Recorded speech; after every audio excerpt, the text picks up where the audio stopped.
All right, hello. I am so very sorry that you're having to learn this in a video. Not the way I would want to be teaching it to you, but needless to say, this is what we got. So I handed you this paper when you guys were done with your packet the other day, which, by the way, if you have not turned it in, turn it in. And then I asked you to fill out these 3 questions over here about what patterns you notice. So we're actually going to start here at the top. So we're going into absolute value transformations. You might call it, sometimes you'll just hear the word shift, anything like that. I'm going to be honest, I don't have the key in front of me, so I'm not really 100% sure what that blank is supposed to say. I don't think it's going to be that important though. But basically, absolute value functions, as we've seen when you guys were doing your graphing, they are a V function. You have done some transformations of parent functions in Algebra 1. The functions that you dealt with there were lines, so linear ones and parabolas, and then may have scratched the surface of some exponentials, may not. But anyways, I know that was years ago, so we're going to go through all of this. So it says where the graph comes to a point is called the vertex. We already know that because we discussed that before. And then let's go ahead and look here, and we're going to graph what the absolute value of x looks like.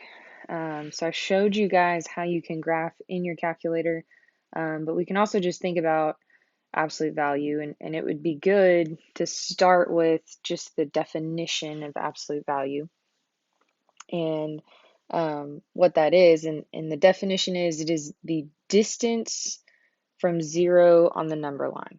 So if I have a number line, and let's say I have 0, 1 and 2, -1 and -2, and I ask you what the absolute value of 2 is, well, that is 2 spaces from 0 on the number line, so the answer to that would be 2. Same thing with -2. It is 2 spaces from 0 on the number line, so the absolute value is 2. I think there's some cases where we think that absolute value just is talking about like it just magically makes numbers become positive. But the reality is it's really just that distance from 0 on the number line is what we're talking about. Okay, so if we just fill in some numbers, the absolute value of 0 is going to be 0. The absolute value of 1 is 1. The absolute value of 2 is 2. And then that is going to continue on. Then we go to the other side. The absolute value of -1 is also 1. The absolute value of -2 is 2. -3 is 3. And then that continues on that way. So what we see here is we have this scenario. We have our vertex at 0, 0.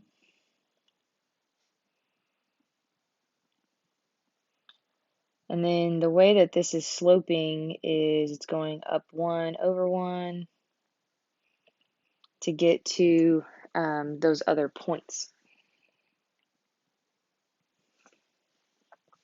All right, so that's the parent function. And when we're talking about parent functions, we're talking about it's kind of a similar relationship to when you think about like actual parents. You'd have similar features to your parents. You kind of have things about you that look the same as them, but you also have differences. And so we have this family of graphs that all kind of are this V shape. but they're moved different places. They have different things about them. Okay, so then up here, this is kind of what we're going to be looking at. This is what we call vertex form. All of the absolute value functions that I gave you were kind of all in this form when we were doing our graphing. And the reason that it is called vertex form will become very apparent here in a minute when we start looking at these graphs. Okay, so if we look at this first kind of set of graphs, what we're looking at here is there's this number that's been put in front of the absolute value of x. And what we want to see is we want to see, okay, how is that number affecting the graph?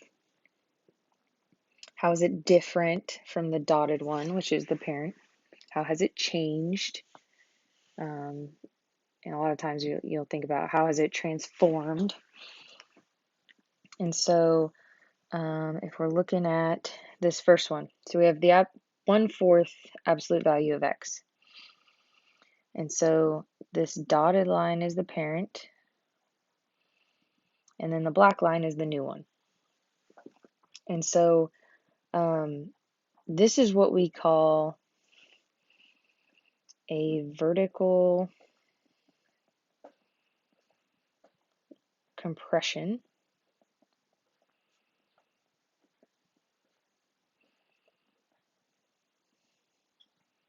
or shrink. So you'll see either of those two words kind of at the same time. So vertical compression or shrink. And this is kind of it's a lot easier to explain when I can show you, but if you kind of picture that you've kind of put your hands on the top of that dotted graph and the bottom of that dotted graph, and you're kind of squishing the graph between your two hands vertically, you're shrinking it, and when you shrink it, the graph is actually going to widen out. Okay, so then we can look at just kind of some features. So we looked at that our original graph had this slope of 1/1, up 1/1, and it got us to that next point. If we look at this graph here, what we can see is if we go up 1 over 4, we land on our first exact point. So the slope of this one is actually 1/4, which matches this number that we have here. So we would say that this is a vertical compression or a vertical shrink, and that it has a factor of 1/4. Okay, so vertical compression or shrink by a factor of 1/4. All right, then we look at this next one. So now we have -4/3 times the absolute value of x. Now what we notice about this one is, first of all, we have this negative, and then we have the fraction. Well, we already saw that the fraction is probably going to change the width of the graph, or like if it's widened or more narrow. And so we could think about what the negative would be doing. Well, the only other difference on the graph is that it's flipped over. So the negative, we would say, reflects it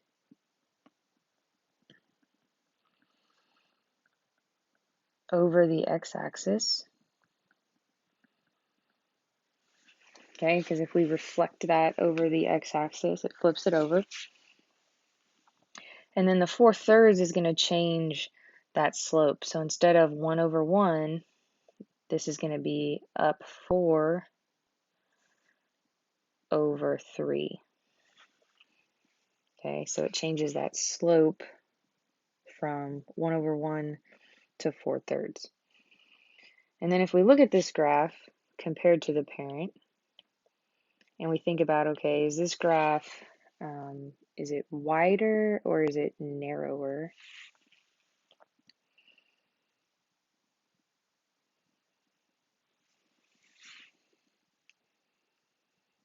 It looks like it is actually a little bit more narrow. So this is what we call a vertical stretch by a factor of 4/3. Now, the reason that this is a vertical stretch is if you could picture grabbing the top of the graph with one hand and the bottom of the graph with the other, and then pulling it apart like you're stretching out a rubber band. And so if you think about like stretching a rubber band, the more I stretch the rubber band, the more narrow it gets, and the closer together the two sides get. So as I stretch the graph, it actually gets more narrow. Okay, and then we can look at this last one here. So we have a 2 in front of the absolute value. So this whole number 2. So if we think about our slope here, it's up 2 over 1, and the graph has gotten more narrow. So we would say this is a vertical stretch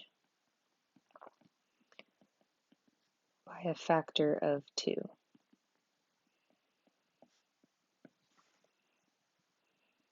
Okay, and then the big question is, what are the patterns? How do we know if it's stretching or compressing? How do I know if it's going to get more narrow or if it's going to get wider? Well, if we think about the two things here where we got more narrow, both of those numbers are bigger than 1. And so that's actually how we know if it's going to be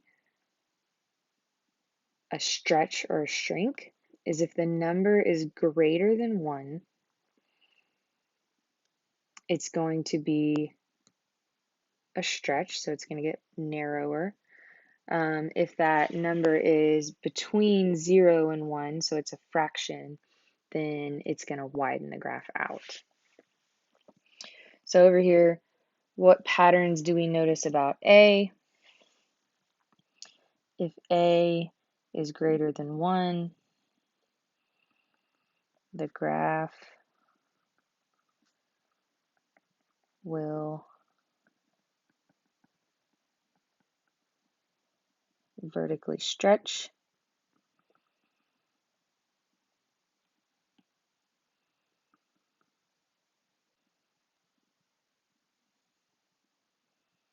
If it's between 0 and 1, the graph will vertically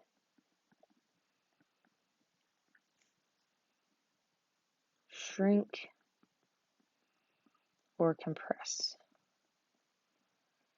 And I say both of those words because I don't really know which words are going to be used. Sometimes it says it one way and sometimes it says it the other way.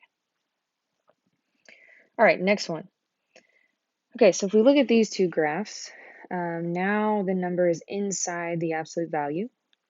So we have the absolute value of x minus 2. Then we have the absolute value of x plus 3 and the absolute value of x minus 1. And if we look at all of those black graphs compared to the parent, they are shifted along the x-axis, either one way or the other. Either they've gone right or left or different units. So the first one here is the absolute value of x minus 2. And it looks like what the graph has done is it's shifted to the right 2 units. So we could say horizontal shift right 2. Okay, then on the next one, this looks like it's shifted to the left 3. Well, now instead of subtracting a number, I'm adding a number. Okay, so horizontal shift left 3. And then this last one is x minus 1, and it has shifted to the right 1.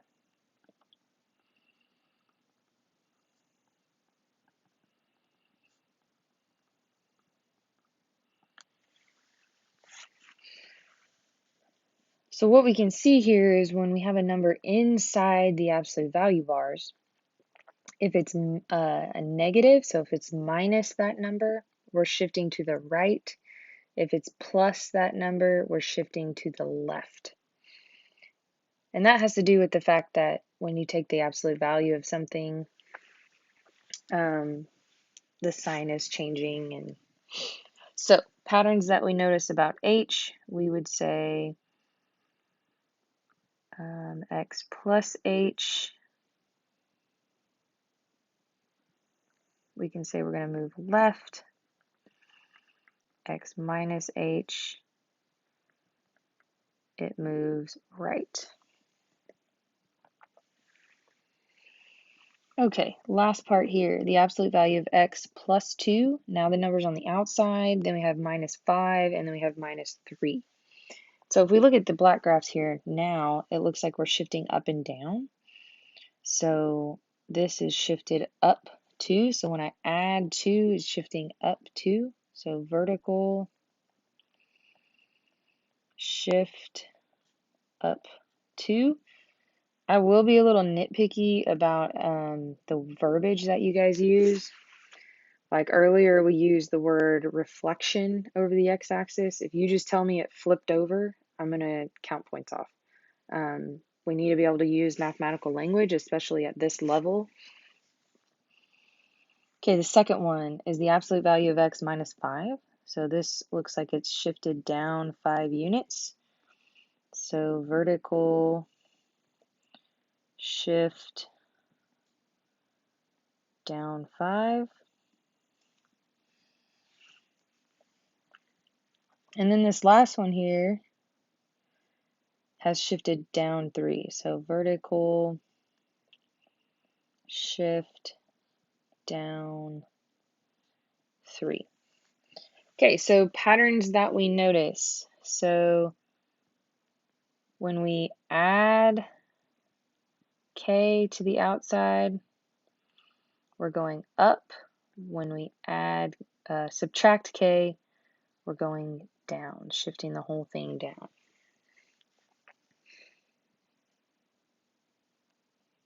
Okay, so that's how all of these different things are working. So let's go down here and look at a couple of examples. So the first one here, so it wants us to use our knowledge of AH and K to graph the following. You're not supposed to be using a calculator on this. That's not the point. I want you can use a calculator to check yourself, but you really need to be just looking at the different parts of the graph and making a conjecture based on that. So one thing I want to point out is that our original function, it always starts at 0, 0, right?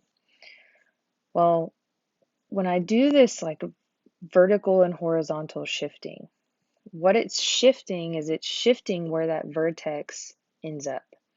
And the rest of the graph really kind of stays the same.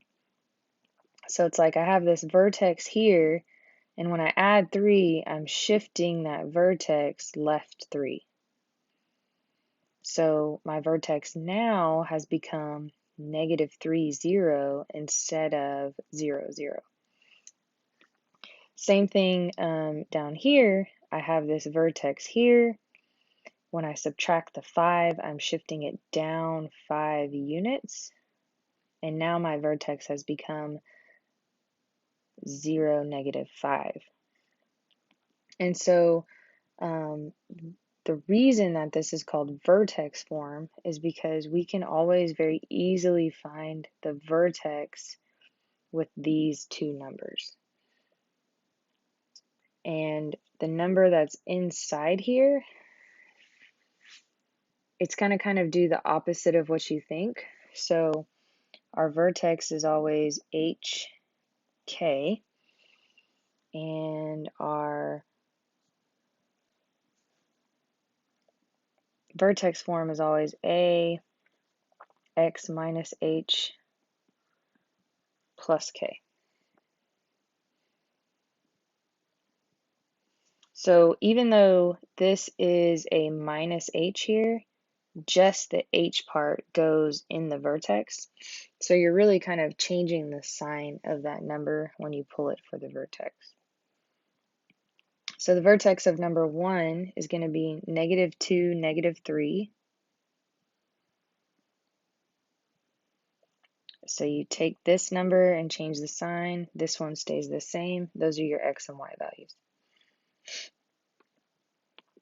Okay, and then the other things that we can think about here is this is also reflected. So reflected over the x-axis, so it's flipped over. But as far as the slope of the equation goes, it hasn't changed at all. So we know that from our vertex, our normal absolute value bars questions always go up 1 over 1. So here it's flipped over. So we're going to go down 1 over 1.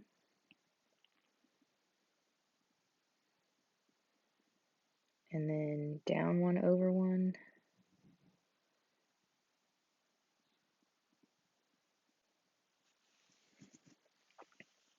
So that's how we would graph that first one. And if we were stating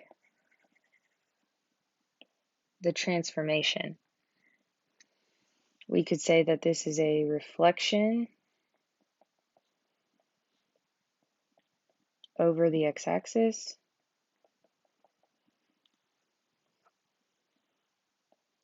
and then it was a horizontal shift left 2, and a vertical shift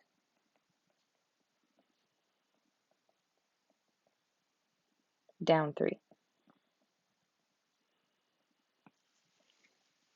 So you're going to be asked to state the transformation, and I want it to be very specific. I want you using horizontal, telling me the number, all of those different things. All right, number 2. So number 2 has a couple of things different about it than the parent. We have this -3, and then we have this +5 on the outside. So if we look back at the notes from the top, the negative means that it's reflecting over the x-axis, so we know that this is going to be facing down. The 3 changes the slope, and then the +5 on the outside is a vertical shift up 5. So we can start with going up 5, and we know that that is where our vertex is going to shift up to. It doesn't shift horizontally, so we don't have to move it horizontally. And then we're just going to go using 3 as our slope, and we know it's flipped over, so we're going to go down. So we're going to go down 3, right 1.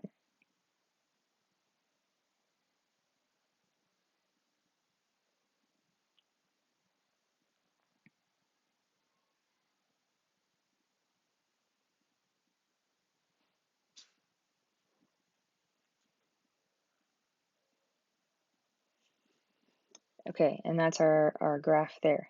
So down 3, right 1.